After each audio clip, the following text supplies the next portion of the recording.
ഇന്ന് വളരെ സിമ്പിളായിട്ട് വളരെ സ്പെഷ്യൽ ഫ്ലേവറുള്ള നല്ലൊരു അടിപൊളി സ്നാക്കിൻ്റെ റെസിപ്പിയാണ് കേട്ടോ. എല്ലാവർക്കും എളുപ്പത്തിൽ തയ്യാറാക്കി എടുക്കാവുന്ന, വീട്ടിലുള്ള സാധാരണ ചേരുവകൾ മാത്രം തയ്യാറാക്കി എടുക്കാവുന്ന നല്ലൊരു 4 മണി പലഹാരം. അപ്പോൾ എല്ലാവരും ഉണ്ടാക്കി നോക്കിയിട്ട് ഫീഡ്ബാക്ക് അറിയിക്കാൻ മറക്കരുത്. ഇന്നത്തെ റെസിപ്പി ഇഷ്ടപ്പെടുവാണെങ്കിൽ ലൈക്ക് ചെയ്യുക. ചാനൽ ആരെങ്കിലും പുതിയതായിട്ട് കാണുവാണെങ്കിൽ ഒന്ന് സബ്സ്ക്രൈബ് ചെയ്തിട്ട് ആ ബെല്ലൈക്കണിൽ കൂടി ക്ലിക്ക് ചെയ്യുക കേട്ടോ. അപ്പോൾ എങ്ങനെയാണ് തയ്യാറാക്കി എടുക്കുന്നതെന്ന് നോക്കാം. അപ്പോൾ ഒരു പാൻ വെച്ച് അത് നല്ലതുപോലെ ചൂടായി വരുന്ന സമയത്ത് 1 ടേബിൾ സ്പൂൺ തുടങ്ങി 1.5 ടേബിൾ സ്പൂൺ വരെ വെളിച്ചെണ്ണയോ അതല്ലെങ്കിൽ വെജിറ്റബിൾ ഓയിലോ ഉപയോഗിക്കാം. ഇനി ഇതിലോട്ടേക്ക് ഇഞ്ചിയും വെളുത്തുള്ളിയും പച്ചമുളകും കൂടി ഒന്നിച്ച് ചതച്ചെടുത്തിട്ടുള്ളതാണ്. അപ്പം ഞാൻ ഒരു ചെറിയ കഷ്ണം ഇഞ്ചിയും 2 അല്ലി വെളുത്തുള്ളിയും 1 പച്ചമുളകാണ് എടുത്തിട്ടുള്ളത്. നല്ല എരിവ് വേണമെന്നുള്ളവർക്ക് 2 or 3 പച്ചമുളക് എടുക്കാവുന്നതാണ്. എന്നിട്ട് ഈ എണ്ണയിലിട്ടിട്ട് ഇതിനെ ചെറുതായിട്ടൊന്ന് മൂപ്പിച്ചെടുക്കണം, ഇതിൻ്റെ ഒരു പച്ചമണം മാറി വരുന്നവരെ. അതിനുശേഷം ഇതിനകത്തോട്ടേക്ക് ഒരു മീഡിയം സൈസുള്ള സവാള ഒന്ന് മാത്രമേ എടുത്തിട്ടുള്ളൂ. അത്യാവശ്യം കനം കുറഞ്ഞിട്ടൊന്ന് അരിഞ്ഞെടുക്കുക. കൂടെ തന്നെ ഒരു തണ്ട് കറിവേപ്പിലയും പിന്നെ ഇതൊന്ന് വഴറ്റിയെടുക്കാൻ പാകത്തിനുള്ള ഉപ്പ് കൂടി ചേർത്ത് കൊടുക്കുക. ഉപ്പ് ലാസ്റ്റ് നോക്കിയിട്ടൊന്ന് അഡ്ജസ്റ്റ് ചെയ്താൽ മതി. ഇനി നമ്മളിത് വഴറ്റിയെടുക്കുന്ന ഒരു പാകം എന്ന് പറയുന്നത് ഒന്ന് കുഴഞ്ഞ് വരുന്ന ഒരു പാകമല്ല, അതിനേക്കാളും കുറച്ചുകൂടി നന്നായിട്ട് വഴറ്റിയെടുക്കുകയാണെങ്കിൽ ഈ ഒരു സ്നാക്കിന് കഴിക്കാൻ നല്ല ടേസ്റ്റാണ് കേട്ടോ. ഈ ഒരു ഫില്ലിങ്സ് ഈ ഒരു സമയത്ത് തന്നെ നമുക്ക് ഇതിനകത്തോട്ടേക്ക് ഇഷ്ടമുള്ള പച്ചക്കറികളൊക്കെ ചേർത്ത് കൊടുക്കാം. ഞാനിവിടെ ക്യാരറ്റ് മാത്രമേ അധികം ഉപയോഗിക്കുന്നുള്ളൂ. ഇത് തന്നെ ഞാനിപ്പോൾ ഒരു ചെറിയ ക്യാരറ്റിൻ്റെ പകുതി ഭാഗം മാത്രം ചെറിയ കഷ്ണങ്ങളായിട്ട് മുറിച്ചെടുത്തിട്ട് അങ്ങനെ ചേർത്ത് കൊടുക്കുന്നുണ്ട്. അപ്പം ഞാൻ പറഞ്ഞതുപോലെ നിങ്ങൾക്ക് ഇഷ്ടമുള്ള പച്ചക്കറികൾ ഏത് വേണമെങ്കിലും ഇതിനകത്ത് ഉപയോഗിക്കാവുന്നതാണ്. അടുത്ത ഇതിനകത്തോട്ടുള്ള ഒരു നന്നായി വഴണ്ട് വന്നതിന് ശേഷം ഇതിനകത്തോട്ടേക്ക് തക്കാളി എന്ന് പറയുമ്പോൾ ഞാനിപ്പോൾ ഒരു ചെറിയ തക്കാളിയുടെ ശരിക്കും ഒരു 1/4 ഭാഗം മാത്രമേ എടുത്തിട്ടുള്ളൂ.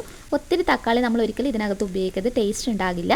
ഇനി ഇതിലോട്ടേക്ക് നമുക്ക് ആവശ്യമായിട്ടുള്ള പ്രധാന ചേരുവ എന്ന് പറയുന്നത് ഒരു 4 കശുവണ്ടി പരിപ്പ് വെള്ളത്തിനകത്ത് കുതിർത്തിയെടുത്തതിന് ശേഷം കുറച്ച് സമയം കുതിർത്തിയെടുത്താൽ മതി, ഒരു 10-15 മിനിറ്റ്.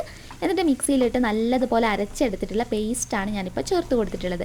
ഇതാണ് ഇതിന് ഏറ്റവും ടേസ്റ്റ് കൊടുക്കുന്നത്. അപ്പോൾ ഇതൊരിക്കലും സ്കിപ്പ് ചെയ്യരുത്. ഇനി ഇതിലോട്ടേക്ക് ഒരു 1/4 ടീസ്പൂൺ അളവിൽ മഞ്ഞൾപ്പൊടി, ഒരു 1/4 ടീസ്പൂൺ അളവിൽ മുളക് പൊടി ചേർത്ത് കൊടുക്കാം. 1/4 ടീസ്പൂൺ അളവിൽ തന്നെ ഗരം മസാല പൗഡറും ഒരു 2 പിഞ്ച് മാത്രം ചെറിയ ജീരകം, നമ്മുടെ കറി ജീരകത്തിൻ്റെ പൊടിയാണ്. അതുപോലെ തന്നെ ഒരു 1/4 ടീസ്പൂൺ പഞ്ചസാര. ഇത്രയും ചേർത്തതിന് ശേഷം ഈ പൊടികളുടെയൊക്കെ ആ ഒരു പച്ചമണം മാറി വരുന്ന രീതിയിൽ എണ്ണയിലിട്ടിട്ട് നമുക്ക് ചെറുതായിട്ടൊന്ന് മൂപ്പിച്ചെടുക്കാം. അപ്പോൾ ഫ്ലെയിം ഒന്ന് കുറച്ച് വെച്ചിട്ട് മൂപ്പിച്ചെടുത്താൽ മതി. നല്ലതുപോലെ റെഡിയായി വന്നതിന് ശേഷം ഞാനിപ്പോൾ എരിവ് അത്ര ഇല്ലാന്ന് തോന്നിയത് കൊണ്ട് 1 ടീസ്പൂൺ മുഴുവനായിട്ട് കുരുമുളക് പൊടി ചേർക്കുന്നുണ്ട്. അപ്പോൾ നിങ്ങൾക്ക് നല്ല സ്പൈസി ആയിട്ട് ഓൾറെഡി നമ്മൾ പച്ചമുളക് കൂടുതൽ ഉപയോഗിച്ചിട്ടുള്ളതാണെങ്കിൽ ഈ കുരുമുളക് പൊടി ലാസ്റ്റ് ചേർക്കേണ്ട ആവശ്യമില്ല കേട്ടോ. ഇതിപ്പോൾ എരിവ് കുറവാണെന്ന് തോന്നിയത് കൊണ്ടാണ് ഞാൻ 1 ടീസ്പൂൺ അളവിൽ കുരുമുളക് പൊടി ചേർത്ത് കൊടുത്തത്. ഇത്രയേ ഉള്ളൂ, നമ്മുടെ മസാല റെഡി ആയിട്ടുണ്ട്. ഫ്ലെയിം ഓഫ് ചെയ്ത് മാറ്റി വെക്കാം. ഇനി ഇതിലോട്ടേക്ക് നമുക്ക് ആവശ്യമായിട്ടുള്ളത് പുഴുങ്ങിയ മുട്ടയാണ്. ഇപ്പോൾ ഞാനിവിടെ 2 എടുത്തിട്ടുണ്ട്, പക്ഷേ ഞാൻ ഒരു പുഴുങ്ങിയ മുട്ട വെച്ച് മാത്രമാണ് കേട്ടോ, അതായത് 2 സ്നാക്ക് വരുന്ന രീതിയിലാണ് ഞാൻ കാണിക്കുന്നത്. അപ്പോൾ നമുക്ക് ബാറ്റർ തയ്യാറാക്കിയെടുക്കാം. അതിന് വേണ്ടിയിട്ട് ഒരു ബൗളിനകത്തോട്ടേക്ക് 1/2 കപ്പ് അളവിൽ മൈദ ചേർത്ത് കൊടുക്കാം. ഇനി ഇതിലോട്ടേക്ക് 1/2 കപ്പ് മൈദ തുടങ്ങി ഒരു 1/4 കപ്പ് വരെയൊക്കെ നിങ്ങൾ ഉപയോഗിക്കുന്നതെങ്കിൽ ഒരു മുട്ട ധാരാളമാണ് കേട്ടോ. അപ്പോൾ ഒരു മുട്ട പൊട്ടിച്ചൊഴിച്ചതിന് ശേഷം ഇതിനകത്തോട്ടേക്ക് ആവശ്യത്തിന് വെള്ളം ഒഴിച്ചു കൊടുക്കണം. അപ്പോൾ വെള്ളം ഒഴിച്ചു കൊടുക്കുന്ന സമയത്ത് ആദ്യം തന്നെ ഒത്തിരി അങ്ങ് ഒഴിച്ചു കൊടുക്കണ്ട, കുറച്ചായിട്ട് ഒഴിച്ചു കൊടുത്തതിന് ശേഷം നല്ലതുപോലെ മിക്സ് ചെയ്തെടുക്കുക. ഈ ഒരു ബാറ്ററിൻ്റെ പാകം എന്ന് പറയുന്നത് നല്ല കട്ടിയായിട്ടുള്ള ബാറ്റർ അല്ല നമുക്ക് വേണ്ടത്, അത്യാവശ്യം കുറച്ച് ലൂസായിട്ടുള്ള ബാറ്റർ. നമുക്ക് വേണമെങ്കിൽ നമ്മുടെ നീർദോശയൊക്കെ ഉണ്ടാക്കിയെടുക്കുന്ന ആ ഒരു ബാറ്ററിൻ്റെ പാകത്തിന് തയ്യാറാക്കി എടുക്കാവുന്നതാണ്. കാരണം കനം കുറഞ്ഞ് ചെയ്തെടുക്കുമ്പോഴാണ് ഇതെപ്പോഴും കഴിക്കാൻ നല്ല ടേസ്റ്റ് ഉണ്ടാവുക, അതായത് നല്ലതായിട്ട് മൊരിഞ്ഞ് കിട്ടുക. അപ്പോൾ ഈ ഒരു ബാറ്റർ അത്യാവശ്യം ലൂസായിട്ട് തന്നെയാണ് ഞാൻ ചെയ്തെടുത്തിട്ടുള്ളത്. ഇനി നമുക്കിതെങ്ങനെയാണ് തയ്യാറാക്കി എടുക്കുന്നതെന്നുള്ളത് നോക്കാം. അപ്പോൾ ഒരു പാൻ വെച്ച് ചൂടായി വരുന്ന സമയത്ത് ഇതിനകത്തോട്ടേക്ക് കുറച്ച് എണ്ണയൊന്ന് ഇതുപോലെ തടവി കൊടുക്കുക. വളരെ കുറച്ച് മതി, വെളിച്ചെണ്ണ തന്നെ ഉപയോഗിച്ചാൽ മതി. എന്നിട്ട് അതിന് ശേഷം 1-2 തവി ബാറ്റർ ഒഴിച്ചു കൊടുക്കാം. നിങ്ങൾ ഉപയോഗിക്കുന്ന പാനിനനുസരിച്ചിട്ട് ബാറ്റർ ചേർത്ത് കൊടുക്കാവുന്ന കേട്ടോ. അതുപോലെ തന്നെ ഇത് കനം കുറഞ്ഞ് ചെയ്യുമ്പോഴാണ് ഞാൻ നേരത്തെ പറഞ്ഞതുപോലെ ടേസ്റ്റ് ഉണ്ടാകുക. അപ്പോൾ അതിനനുസരിച്ച് ബാറ്റർ ഒഴിച്ചു കൊടുക്കാൻ നോക്കുക. എന്നിട്ട് ഒന്ന് ചുറ്റിച്ച് കൊടുത്താൽ മതി. നമ്മൾ ദോശക്കൊക്കെ ചുറ്റിക്കുന്നത് പോലെ വേണ്ട, ഇതുപോലെ പാൻ വെച്ച് ഒന്ന് ചുറ്റിച്ചെടുക്കുന്നതാണ് ഏറ്റവും നല്ലത്. ഇത് കുറഞ്ഞ സെക്കൻഡിനുള്ളിൽ തന്നെ ഇത് കുക്കായി കിട്ടും കേട്ടോ. അപ്പോൾ ഒന്ന് അടച്ച് വെക്കുകയാണെങ്കിൽ ഒന്നുകൂടി പെട്ടെന്ന് ഇത് തയ്യാറായിട്ട് കിട്ടും. അപ്പോൾ പെട്ടെന്ന് തന്നെ ഇത് റെഡിയായി കിട്ടിയിട്ടുണ്ട്. ഇങ്ങനെ നമുക്ക് ആ ബാറ്റർ ഇപ്പോൾ ഞാൻ എടുത്തിരിക്കുന്ന 1/2 കപ്പിൻ്റെ കണക്കനുസരിച്ച് ഒരു 3 എണ്ണം ഇതുപോലെ നമുക്ക് തയ്യാറാക്കി എടുക്കാവുന്നതാണ് കേട്ടോ. ഒരു സൈഡ് നല്ലതുപോലെ കുക്കായതിന് ശേഷം നമ്മൾ സാധാരണ ദോശയൊക്കെ ചുട്ടെടുക്കുന്നത് പോലെ 2 സൈഡും തിരിച്ചിട്ടിട്ട് കുക്ക് ചെയ്യുകയാണെങ്കിൽ ഒന്നുകൂടി നല്ലത്. ഒത്തിരി മൊരിയിച്ചെടുക്കേണ്ട ആവശ്യമില്ല, കാരണം നമ്മളിത് രണ്ടാമത് ഒന്നുകൂടി ഫ്രൈ ചെയ്യാനുള്ളതാണ്. അപ്പോൾ ചെറുതായിട്ടൊന്ന് വെന്ത് കിട്ടിയാൽ മാത്രം മതി. നല്ലപോലെ വെന്ത് കിട്ടുമ്പോൾ നിങ്ങൾക്ക് ഇതിനകത്തുനിന്ന് പാനിനകത്തുനിന്ന് മാറ്റാവുന്നതാണ്. ഇനി ഇതിലോട്ടേക്കുള്ള ഫില്ലിങ്സ് നമുക്ക് വെച്ച് കൊടുക്കാം. ഞാനിപ്പോൾ ആദ്യത്തെ ആ ഒരു ദോശ ചുട്ടെടുത്തത് ഇതിനകത്ത് വെച്ചിട്ടുണ്ട്. ഇനി ഇതിനകത്തോട്ടേക്ക് ആ ഫില്ലിങ്സ് ഞാനിപ്പോൾ പറഞ്ഞല്ലോ, ഞാൻ 2 എണ്ണം മാത്രമേ തയ്യാറാക്കി എടുക്കുന്നുള്ളൂ. അതുകൊണ്ട് തന്നെ ഞാൻ ആ ഒരു ഫില്ലിങ്സിൻ്റെ പകുതി ഭാഗം ഇതിനകത്തോട്ടേ ചേർത്ത് കൊടുത്തിട്ട്, അതുപോലെ ഒരു മുട്ട മുഴുവനായിട്ട് വെച്ച് കൊടുക്കണമെന്നില്ല, മുട്ട പകുതിയായിട്ട് മുറിച്ചിട്ട് ഇങ്ങനെ ചെയ്യാം. അതായത് 2 മുട്ട വെച്ചിട്ട് നമുക്ക് 4 എണ്ണം തയ്യാറാക്കി എടുക്കാവുന്നതാണ്. അതുപോലെ ഈ ദോശ നമുക്ക് ഇതിലും കനം കുറഞ്ഞ് ചെയ്യുന്നതാണെങ്കിൽ ഈ ഒരു അളവിൽ ആണെങ്കിൽ ശരിക്കും 4 എണ്ണം നമുക്ക് തയ്യാറാക്കിയെടുക്കാം. 4 എണ്ണം റെഡിയാക്കി എടുത്താൽ കട്ട് ചെയ്ത് സെർവ് ചെയ്യുമ്പോൾ ശരിക്കും 8 എണ്ണം സെർവ് ചെയ്യുന്ന രീതിയിൽ നമുക്ക് സെർവ് ചെയ്യാവുന്നതാണ് കേട്ടോ.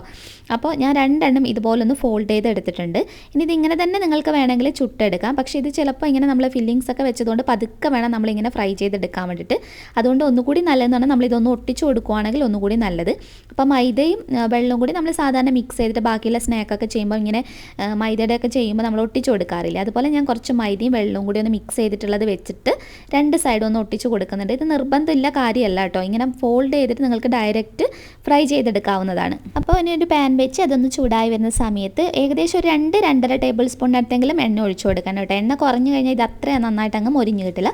ഒരു 2 ടേബിൾ സ്പൂണൊക്കെ മതി. അതല്ലാതെ നമ്മളിത് മുക്കി പൊരിക്കുന്നൊന്നുമില്ല. എന്നിട്ട് നമ്മളൊരു മീഡിയം ഫ്ലെയിമിനകത്ത് വെച്ചാൽ മതി. ലോ ഫ്ലെയിമിലിട്ടിട്ടൊന്നും ചെയ്യേണ്ട. ഒരു മീഡിയം ഫ്ലെയിമിലിട്ടിട്ട് 2 സൈഡും നമ്മൾ തയ്യാറാക്കിയെടുക്കണം. അപ്പോൾ ഈ ഒരു സ്നാക്ക് അത്യാവശ്യം നന്നായിട്ട് മൊരിഞ്ഞ് കിട്ടുമ്പോഴാണ് കേട്ടോ കഴിക്കാൻ നല്ലൊരു ടേസ്റ്റ് ഉണ്ടാകുക. ഇതിനകത്തുള്ള ഉള്ളിലുള്ള ഫില്ലിങ്സും പുറമേ കുറച്ച് ക്രിസ്പിയൊക്കെ ആയിട്ട് ഇരിക്കുമ്പോഴാണ് കഴിക്കാൻ നല്ല ടേസ്റ്റ് ഉണ്ടാകുക.